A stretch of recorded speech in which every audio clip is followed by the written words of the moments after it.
So tell us, I'm really excited to jump in. We'll get in some questions, and Mhm.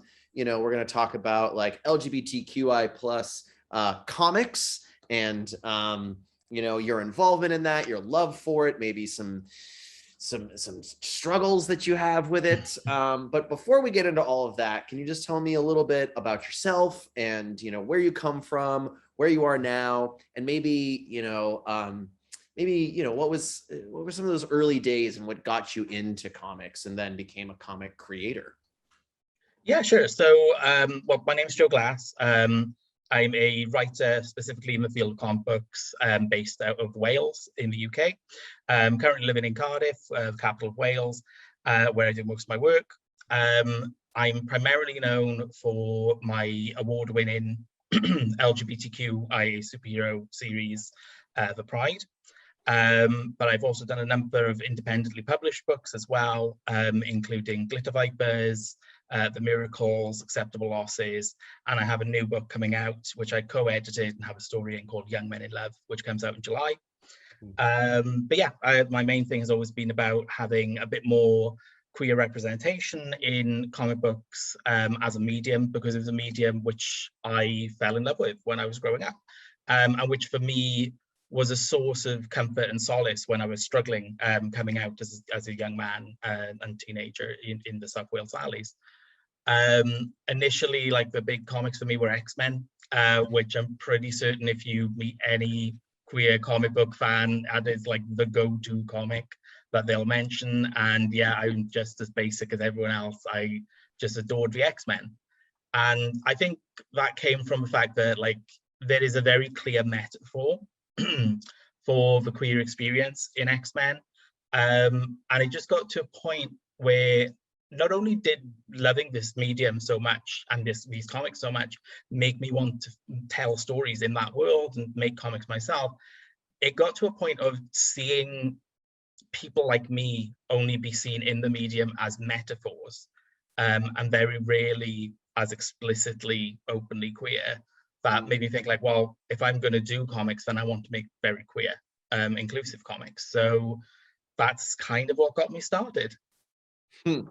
I love that. And for me too, I love the X-Men, especially because I would like tune in to watch the cartoon. And I Mhm. agree. I think even at an early age, maybe I wasn't aware of its queerness, but I Mhm. identified with it It immediately. spoke to something in you, yeah. Absolutely, absolutely. And so what's interesting to me, what you're talking about is, so there was like a show, a comic, a story that we identified with that was, like you said, it was metaphor. And what you're Mhm. doing is, with the queerness at least, is more, it's like front and center. There's no smoke Mhm. and mirrors about it. Can you talk about like why do you think that's important right now, and why how that maybe is different for an audience now as opposed to when we were reading comics as kids? I think for me, like what it's always been is whenever you rely on representation wholly through metaphor, it becomes a whole different kind of closet. And it becomes almost like a glass closet. Like you are Hmm. technically saying that this character is queer, but you're not saying this character is queer. And it ultimately becomes that if all you ever see a queer character is through metaphor, it starts to feel to a queer audience like there's a reason for that. Like it's something which has to be hidden away or you can't openly talk about it. So for me, it felt like as much as the metaphor was good and it was useful, it didn't go all the way in the way that it needed to for a queer audience. And I think that's particularly important right now, as here we are in 2022, and so much of the rights and equality that we've fought so hard for, and that our elders fought so hard for, and in many cases lost lives for, is being eroded and being taken away, or falling at risk of being taken away. So we need to be as visible as ever, not just for those queer audiences, but for the audiences who maybe aren't queer, but don't get to experience any kind of idea of what a queer person is. Hmm. And so all they understand of it is the other, or like the other, nasty terms, frankly, but like certain quarters are using to describe LGBTQI people now. So it's kind of, if you can give something out there that gives them a chance to see a queer person, like even if it's a fictional queer person, it still lets them go like, oh, but I kind of like that character and they're queer, so like maybe they're not all bad. It gets the juices flowing in their head to start being like, maybe I don't have to listen to all this rhetoric and all this propaganda that's being put into my head about how wrong and evil and dangerous queer people are. So it's kind of got that sort of dual importance at the moment, of that visibility is very important to a queer audience, particularly young queer audiences who are finding growing up and being themselves incredibly difficult right now. And also for the non-queer audience to actually see that maybe the way they've been taught to think about LGBTQIA plus people is wrong. Mm. Do you have folks that reach out to you, like young folks that say thank you or help them on their journey? Have you had any experiences like that? Yeah, I've had quite a few actually. Like to the point where like I've had people who've say that it made them think about identity and sexuality and gender in ways they'd never thought about before, or which had never occurred to them that it was something that might affect them, and made them sort of investigate themselves and their own sort of identities somewhat. I've also had people who are already coming out, already pretty sure of their identities and everything, but are like in the stages of coming out, and talk to me about how much they've found solace in the books I create. Because it just allowed them, particularly with Pride, it allowed them to see themselves as the hero for, even if it's 10 minutes reading a comic book, because I think that's the really powerful thing in representation in comic books, is when you get to see yourself in the book, you so often get to see yourself as the hero of your own story. And I think that's really powerful to people. I love that, being the hero of our own story. So there's a phrase that I've seen on your website and in some of your press and stuff like that, to speak of heroes as the Elton John of comic books, which is a fabulous title, darling. I mean, I would say that's absolutely fabulous. Naturally. So, naturally. So can you talk to me about like, where did that come from? I mean, I can see it a little bit in the eyeshadow, but tell me what it's for you. Where it kind of started as a joke, I'll be honest. I saw like, I can't remember who it was, but like some creator said they were the something of comics, or or I think they were doing a pun on it and like just saying they were their own name of comics or something. And I decided as a joke, oh, I'm the Elton John of comics, because I tend to, when I go to Comic Cons, wear very loud, very eccentric, very sparkly and glittery and flouncy outfits, very much like the fantastic performer when he's on stage. And it was, I think we kind of do it for similar reasons, because like a kind of combined thing of like, Elton is an absolutely amazing talent, but if he didn't have all the usual accoutrements we come to expect with Elton John, he's a pretty average looking guy. And it's the same with me. When it comes to the comic book world, there are literally hundreds of bald-headed white men with beards. So if I didn't have something which made me stand out, then I'd just be like another face in the crowd. So I think it got both of us that chance to stand out a little bit, to get eyes on our talents, such as they are. And there's also the element of, that is also an expression of ourselves though. So like, as much as a big part of it is because like, oh yeah, I like being loud and all this, because it brings attention to the work and everything. I like being loud. I spent so many years like doing my goth phase in school where all I wore was black, or doing like my indie boy phase in university where all I wore was check shirts, and get to a point where I'm just like, no, actually, I really, really, really want to wear bright colors and glitter. So, and when the hair went, I had to do something with the face to add a bit of color. So, yeah, totally. I love that. I feel like as I get older too, like there's just times I just like, you know what, I'm just going to be fabulous today, and that's what I want to Exactly. do. Yeah, Exactly. exactly. And sometimes if you just add a bit of color and sparkle and everything, you just do feel fabulous. And Absolutely. even if Like I you're having just a crappy have day. these little pink little, these little glittery little fingernail Awesome. moments. And just like sometimes I'll just look in the mirror, I'm like, oh, that's just delightful. Like that just makes me happy. And maybe it'll make someone else Exactly. happy too. And plus the compliments you get is always such a brightness in your day. Because I don't know if you've ever experienced it when you have your nails colored at all, when you like just go to a checkout and someone will compliment you on your nails. Yeah. And like even that, when you're having a bit of a crappy day, can be like, oh, thank you. Yeah, absolutely. Yeah, yeah. Do you feel like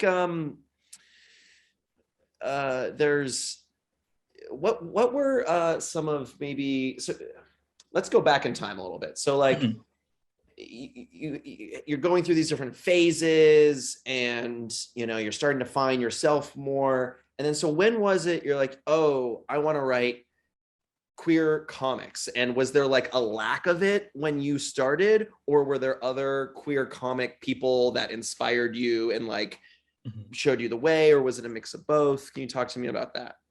Um, it's not that there weren't other queer comic book creators when I started making comics myself, and nor was it that there weren't queer characters out there, but they were so few and far between. And like back when I started, like we're going back a ways, like the internet was not what it is now. Like don't get me wrong, I'm not going that far back. We had the internet. But like even back then, like talking like 10, 12 years, Yeah. the connections weren't there, you know? Yeah, we had like Tumblr Nowadays, was like the exactly. primary source of, for those of you under 35, Tumblr was a thing we used to use. It was actually good ones.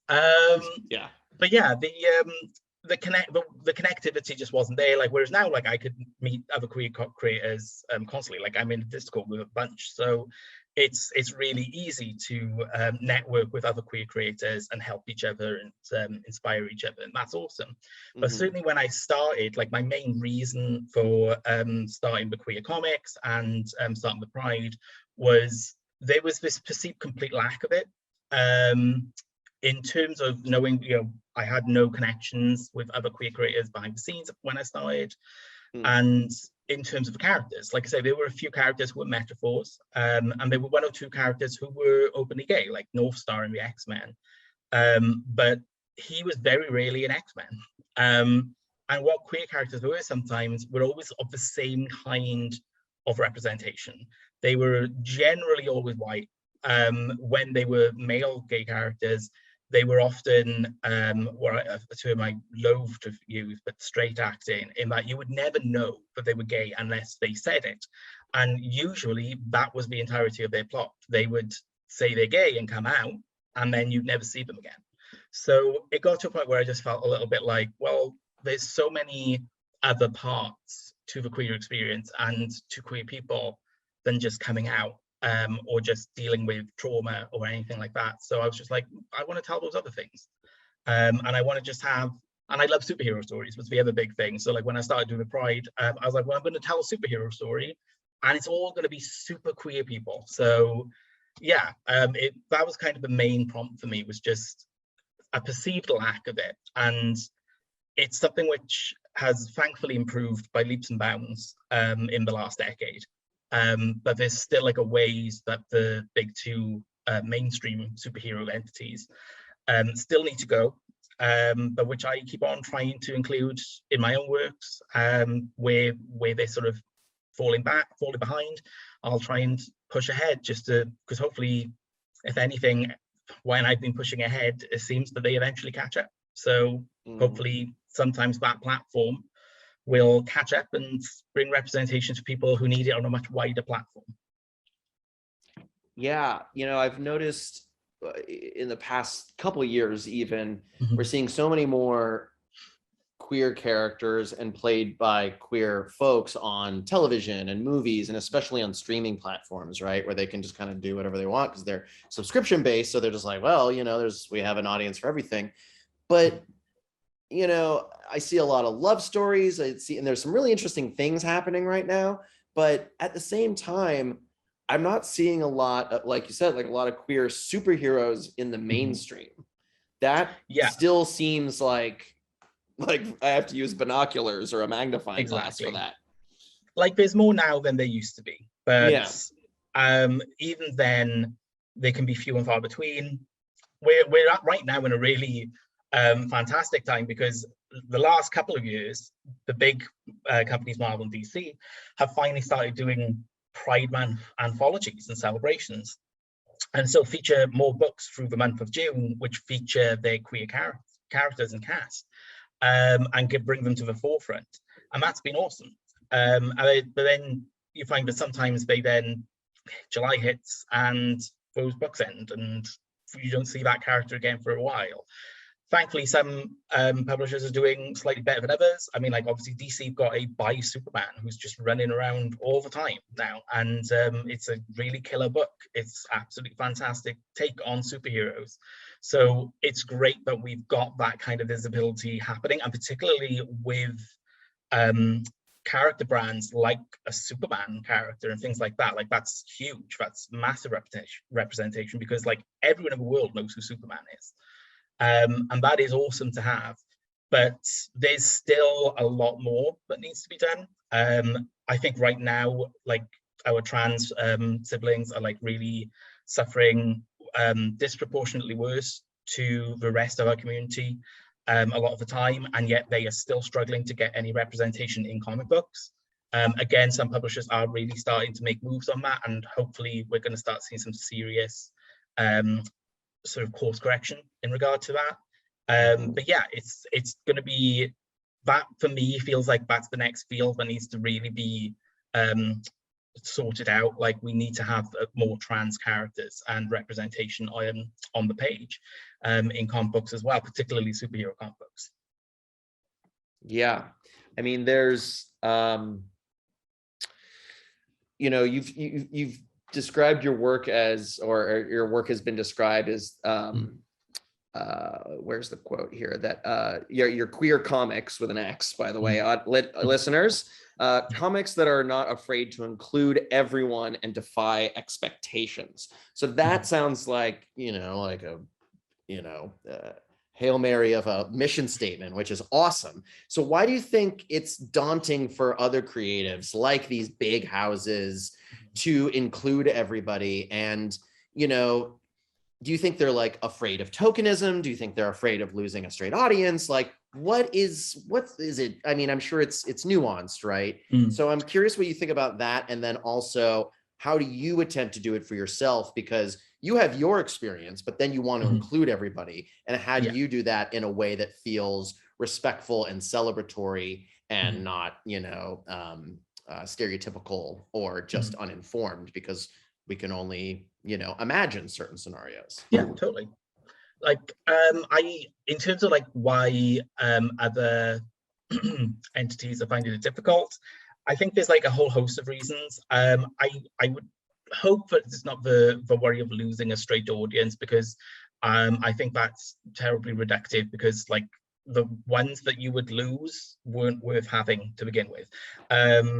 To 9 times out of 10, those kind of readers don't actually buy the comic books anyway. They're pirating them. So I would say that hopefully it's not that, but I wouldn't be surprised if there were elements of concerns about the bottom line and how much that kind of title would sell.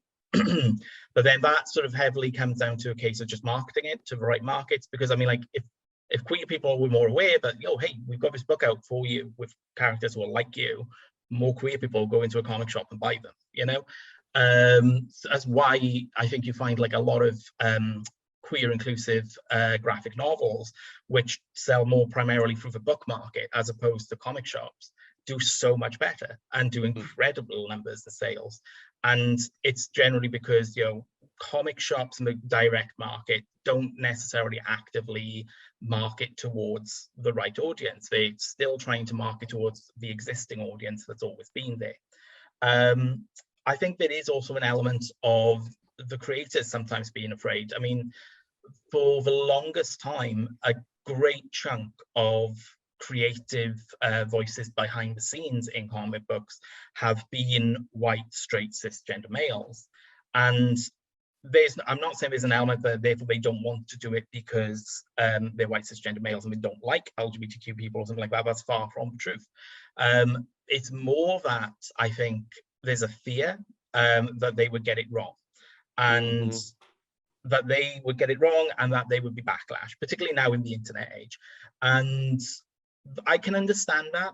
I guess like I can, but like for my own work and like what I do, and particularly when I'm dealing with identities, sexuality or gender, which are not my own, because although I am a gay man, I am still very much a white cisgender man. So I know that like very much my experience is very much just one road. What I always do when I'm involving storylines which involve an aspect which is of the community, which is not my own particular journey, is I involve sensitivity writers. I involve talking with friends and colleagues who do identify with that identity. For the new seasons I'm working on, I've now got an editor who is able to add extra sort of insight into those sort of aspects.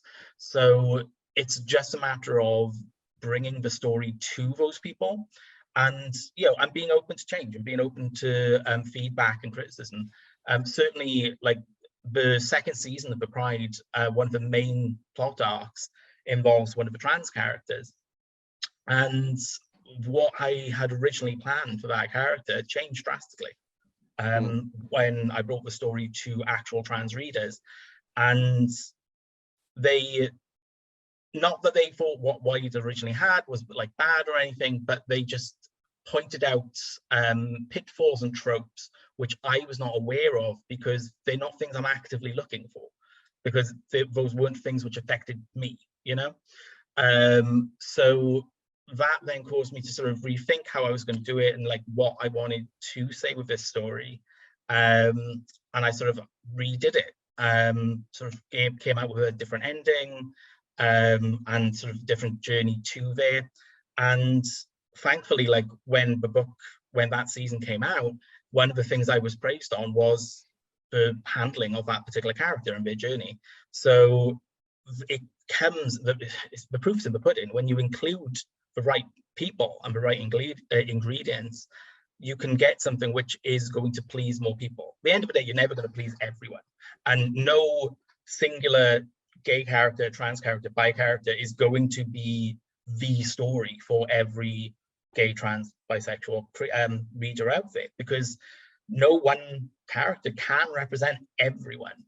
But if you can sort of at least try and include that community in the creation of the story, then it's going to wind up feeling a lot more authentic, and going to show that you put energy and heart into it, and that will come across, and people will be a lot more forgiving of anything which you think like, oh, I liked it, but maybe this could have been done better or something like that. And you learn, you then create new things and learn from any mistakes you made the first time.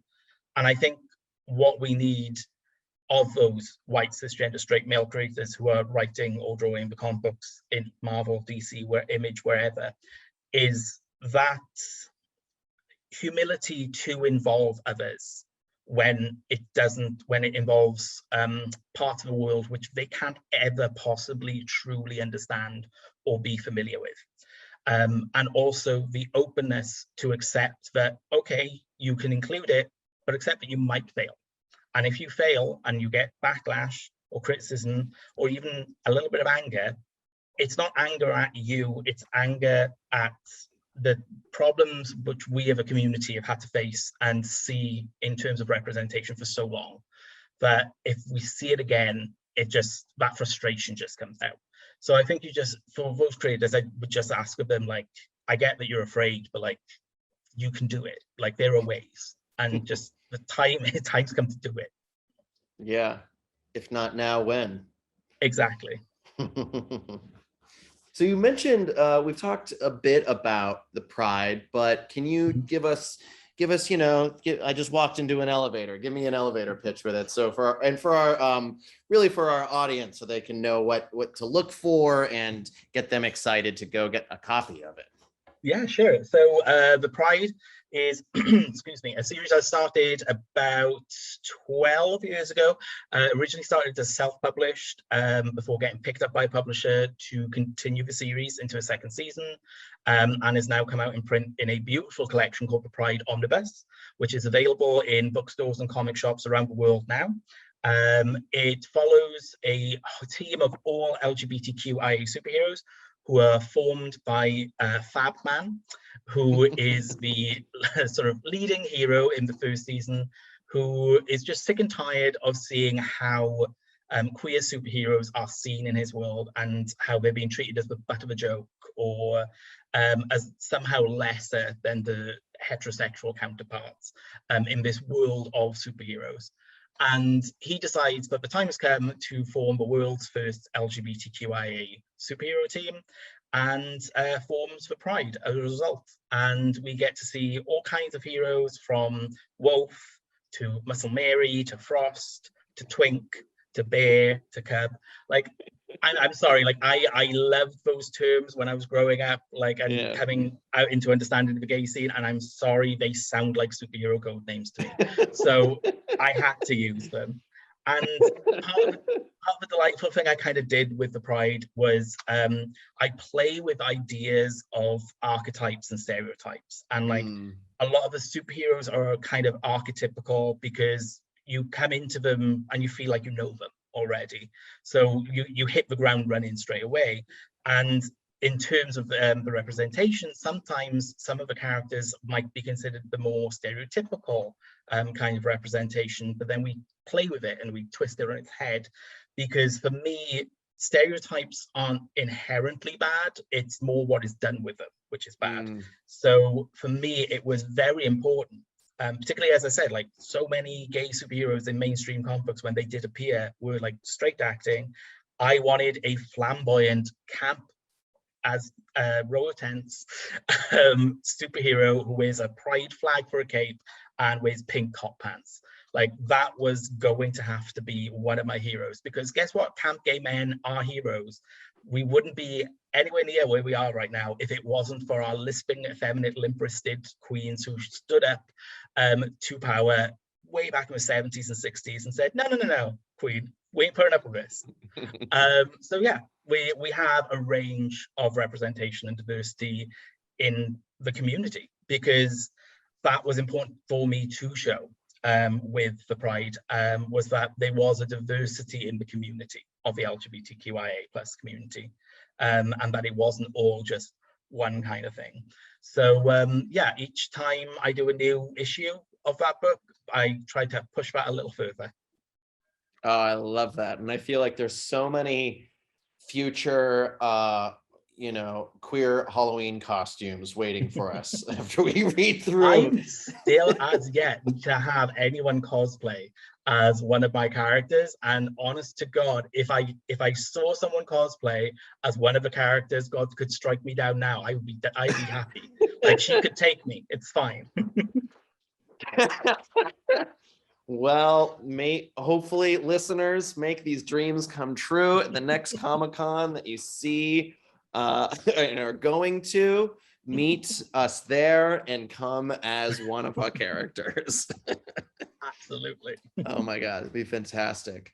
So we have just a couple minutes left. Can you talk maybe a bit about for folks listening, maybe that are new to comics or want to find new comics with LGBTQI plus folks in it, like what are, in addition to your own body of work, which everyone should check out, and of course we'll plug how to connect with you, but also are there some favorites that you love that are happening now, or some old stuff that's in your Rolodex of top 5 or whatever? Yeah, sure. There's like a big one I would say at the moment is Superman, Son of Kal-El, which features John Kent, who is the son of Superman, who has now taken over the role and is a young bisexual man, and who is just coming into his own as a bisexual man as well, and has a boyfriend already, and it's just very sweet and very lovely, but it's also an absolutely brilliant superhero story, which feels like a complete refresh of the superhero genre and superhero tale being told right now. So that's a big one I would recommend. There is a book coming out soon called Black Flamingo from Image Comics, which is like a slightly mystical crime noir kind of story, but with a gay male gentleman thief character, which just looks fabulous, and the art looks absolutely gorgeous by Travis Moore, and that's written by I'm blanking on the name, Andrew Wheeler. And yeah, this, oh god, what else is really good? I would say at the moment, right now in Pride Month, if you have the Marvel Unlimited app and you really love gay superheroes, you should be checking out the Iceman story, which is running weekly by Luciano Vecchio, who's a friend of the Pride, and is an absolutely stunning artist and brilliant writer, and is really telling fantastic stories. And if you want to go back, you can check out the Iceman run by Sina Grace, which was done at Marvel, which really told a really great story of a gay superhero who was coming out later in life. So yeah, those would be some good ones to check out. And if you want something which is a bit more off the beaten path, I would say check out Enigma, which has just been republished in a beautiful hardcover edition by Dark Horse. It's by Peter Milligan and Duncan Fegredo, and it's a wonderful, quirky, metatextual, twisted story about identity and coming into your own and first love. So highly recommend those ones. What I have my reading list now to go rewatch our own recording. I'm going to write all of that down. Cool. You'll have to let me know what you think. I will. I'll email you. Well, thank you, Joe. We're out of time. Thank you so much, Joe Glass, for making the time, for sharing your experience and your insight on this. And could you tell us how we can stay connected with you? What's the best way for our listeners to keep up with you and check out your work? Yeah, sure. The best places would be Twitter, where you can find me at Joseph Glass. I also have an Instagram, which is at Joe Glass, Joe.